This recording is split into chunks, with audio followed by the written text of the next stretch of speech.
Folks, I am very happy to welcome to As the World Churns.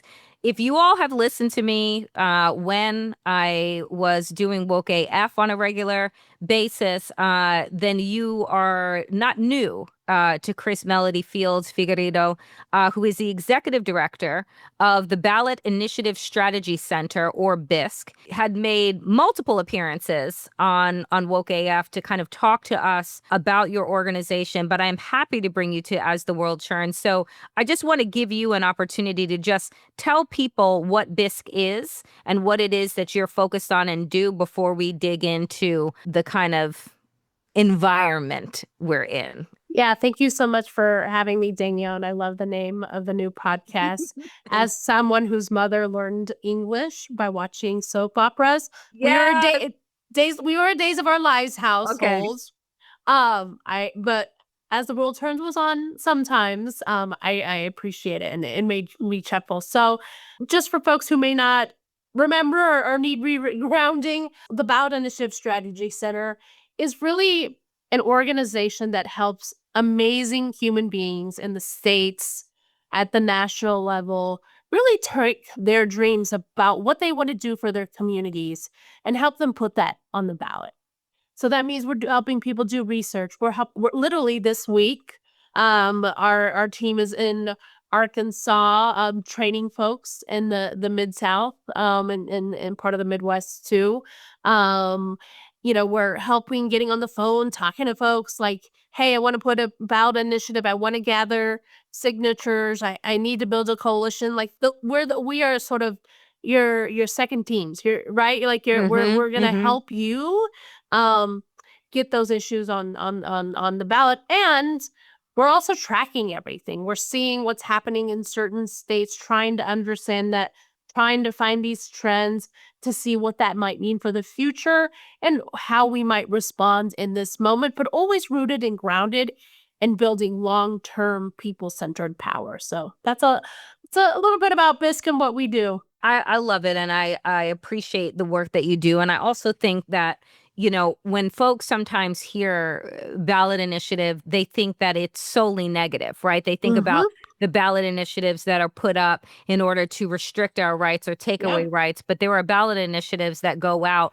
that we need passed, right? That are about expanding healthcare in states, that are about expanding rights for trans folks, that are important when you're going into various election seasons. I want to talk to you. I want to start off with just what we are seeing in with the courts. And just I joked earlier on this show. I think that the Roberts courts may be labeled as the worst court in history, and that goes.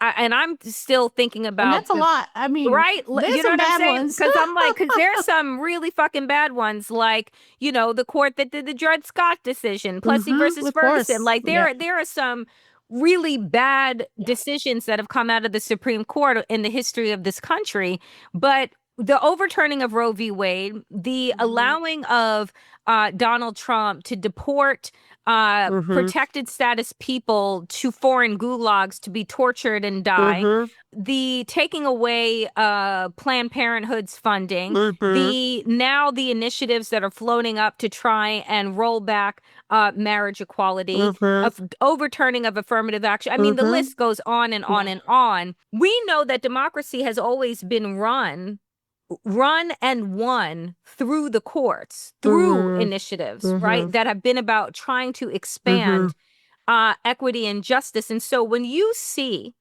every month, every few weeks, the courts in the headline chipping away at our civil liberties and rights, like, what are you making of where we are right now? So I see Octavia Butler in the back, and she's an Afrofuturist, is always, very grounded in the past, but also anticipating the future in her writing. What we try to do at BISC is notice trends and see what's happening at the state level, especially through the state legislatures, see what is happening at court cases, right? And begin to anticipate and ready ourselves for what might happen so we can hit the ground running when something potentially really terrible happens, right? The example I will give is the 2022 decision in Dobbs, right, overturning Roe versus Wade. We were already seeing all these anti-abortion bills introduced at the state level. We were already seeing bad court cases happening. And so we were already, like, when we started to see those trends, we started to work and anticipate with our partners in the reproductive rights and freedom movement to, like, hey, this is going to come to the ballot at some point and we need to be ready. And so when Dobbs happened, I mean, if folks will remember, the Kansas abortion ban was weeks later. We had worked with that coalition. We had talked about messaging. We had done the organizing. So we were ready to meet that moment. And then that fall, we defeated every abortion ban and won every affirmative protection for abortion. Similarly, when we started to see all these anti-LGBTQ, all these anti-trans bills move through the courts, move through the state legislatures, right? We reached out to our friends in the LGBTQ movement and said, this is going to come to the ballot. So let's start preparing now so that we are ready for the moment. And that's sort of like how we've been trying to sort of make sense of this, of like not waiting for a court decision to happen, but how are we readying and sort of tilling the soil and fertilizing the grounds and building the muscle with our partners so then we can take action, and the court may make a decision, but the people are in a very different place. And that is what we have seen with reproductive freedom, right? We've won the majority of them. And the ones that we lost was because of authoritarian state governments, right? You know, intervening and really putting major obstacles, misinformation, disinformation, right, to stop those ballot measures from being successful. But in some places like Florida, the majority of the people still won, right? 57% in any other state would be a win. But because of the law in their state, they had to have a supermajority. So that's sort of, it is so hard. And we feel it in our bones, especially as queer people, especially as women of color. Like, I'm an immigrant. The text I got the morning after the election from my mom is, do I have to start walking around, who's a naturalized citizen now, as am I, do I have to start walking around with my passport to prove that I'm a U.S. citizen? So that fear is so real when you see all these things. But how do we address and feel the things that we need to feel, but also how are we rising to the occasion in the moment? So when those things happen, we have a plan to show people there's a actually different way and answer and world that people want when our government and our courts fail us. I'm a child of immigrants, my family, but my mother is a naturalized citizen as well. And, you know, I think about right now, as you were speaking about these masked terrorists that have been given carte blanche to invade our communities and harass and brutalize and kidnap members of our community. And I was thinking as you were speaking, I said, you know, one of the things that I would like to see, and you tell me if this is something that you have seen, is I would like to see local jurisdictions, city councils, state houses, state senates pass legislation that says that you cannot come into our community masked and without your badge being readily available, right? With ghost plates on your cars. Are these things that actually can work themselves up to initiatives that people can begin to lobby their members on? Because at the very least, we need to know whether or not the person that is beating up an esthetician at a nail shop or a worker at a factory is a Proud Boy or they're actual law enforcement. And right now, we don't know. We don't know. No, I mean, it's such a fair question. And, you know, I think there are local jurisdictions, mayors, city council people. I mean, I think about what we have seen in places like LA and New Jersey where, you know, elected officials have, you know, gone to ICE detention centers or, you know, have been out, you know, I think of Senator Padilla in California, who are also making their way through what we are all experiencing right now. And I think in some ways we're anticipating things to be bad, right? But to the level I think a lot of people didn't know, right? And so I think those little actions, like, what we have seen by elected officials, give me hope of really asking these hard questions, because this is where authoritarianism wins, right? When people are mass, you can't see them, right? They're disappearing people. It is harder to fight an enemy that is unknown, right? Right. And so I do really, thinking of friends who are state legislators, who are actually thinking about running for office, right? That is that call to action that they have, that they really want to call people out on, like, this is not right. This is wrong. This is not the way things should be. And I think also let's recognize our history. Also, this has happened before, right? If you think about the civil rights movement, if you think about the segregated South and the lynching and the mobs, right? Like, this has been part of our history. And again, to go to Octavia Butler, who's here, there, and yep, I for love me, it. we have to understand our past to know our future, and how to respond in the present. So that gives me hope. And I think, community leaders especially are thinking of creative ways of how to respond, whether it's through the initiative process, whether it's talking to their, local election officials, or their city council members, or their school boards, or what.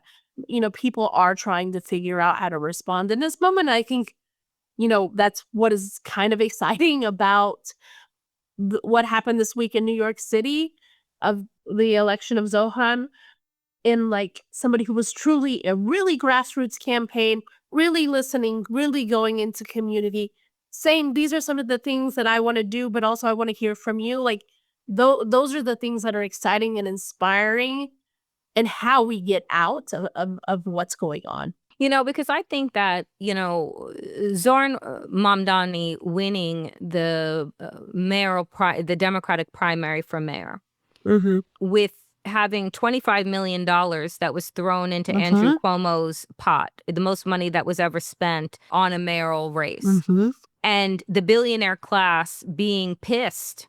Right. And you're seeing how they are in cahoots with corporate media, who are saying, isn't this strange? Isn't this weird? Oh, look at this socialist and what have you. To me, this is encouraging. It is encouraging to believe that the people still collectively can have more power than the billionaires who believe that they can buy politicians, that they can buy elections. And so how do you utilize these glimmers that we are getting these days, these glimmers of hope, to really fortify you and your organization, and how you all are moving forward at a time when we are fighting to see glimmers? It is those glimmers that are absolutely essential right now. It is what happened Tuesday, which feels like already so far away. Correct. In New York City, it is all the folks in Los Angeles who were standing up to ICE and saying, not in my community, right? Those are the glimmers we have to hold on to. I just wrote a thought piece, it's also thinking about the action that Harvard and other universities took recently to give free tuition to students whose families make less than $200,000. That is generational impact right there, and that gives me glimmers and hope. I think about my neighborhood craft shop, who, in response to federal workers getting laid off, offered free headshots to folks. Like, these are the ways that people are already coming together in action. People and institutions, with the Harvard and university example, was absolutely necessary. Those are the things that need to be tested and experimented all over the place. And then we learn from that, we galvanize from that, and we do it in other places, because their intent is to barrage us with so much that we feel hopeless, that we think we can't come together and we can't fight back. Literally, ballot measures are showing us that people want a different answer, that they actually want answers to the challenges they're facing the communities. And so they've organized, they've gotten signatures, they've come together to raise the minimum wage, to protect public education, to protect marriage equality, to secure reproductive rights. They have done that. The people have done that, right? Yeah. And so it is those actions, big or small, that create a reverberating effect. Think about those No Kings rallies. Most of the cities that had them, they had higher turnout than expected, right? I think about my parents in Palm Harbor, Florida, where it is Trumplandia, right? But they had a No Kings action in that town, and my mom was like, "Whoa, what are all these people?" And for her, it was really important for her to see white people out there in the streets. Really important for her to see that. So we have, yes, it feels, the weight of everything feels so heavy, but we have to hold on to those glimmers. We have to find those little glimmers. You know, we have to take those little leaps and those big leaps in order for us to move beyond this and stop what is happening. Because we do have a very small window to stop authoritarianism at the federal level in the United States. So I have to hold on to those. We all have to hold on to them. Last question for you. I am both a optimist, I have to be, because otherwise I wouldn't do this job, but also like a realist. That's right. How confident are you, and I'm asking you to shake a magic ball and look into it, that we have midterm elections? I mean, that's a big question. I think there is a huge question whether we will have free or fair elections. And I think that's important for us to have on our minds right now. And if we are concerned, which I have concerns, then we have to start taking intervention points now. We don't wait to see if that might happen. And we can't move from a place of fear, but we have to start shift to that, like what I said, like tilling the soil and fertilizing the ground. We have to start to create the conditions and get people aware of that, even that possibility. So if it happens, people rise up and firmly push back. So I think there is reason to be concerned with what we're seeing with the federal government, with what we're seeing in court cases. You know, you have to look at all that in this crystal ball, right? But you don't wait to see that anticipated future, right? You start to create the conditions to counter that now. And I think that's really important for people to understand I've been thinking a lot about 7 generations worth, and the decisions we make today are going to affect 7 generations from now. And all those little choices we're making right now, not 1, not 2, right? Many of them are going to create the conditions for the future. And I think that's my advice to anybody right now is, don't wait for things to get worse. They're already pretty bad. Yep. And start taking those big or small actions to start to shift things. Chris, please tell people how they can find out more about BISC and get involved with your incredible organization. Well, we make it pretty easy on all the socials at Ballot Strategy, and then our website, which has so much information if you want to nerd out, ballot.org. Chris, I thank you so very much for making the time for As the World Churns, and we will continue to check in with you throughout the year to see what initiatives we need to be paying attention to, we need to get people woke to. I really appreciate you. Thank you for having me. A pleasure as always.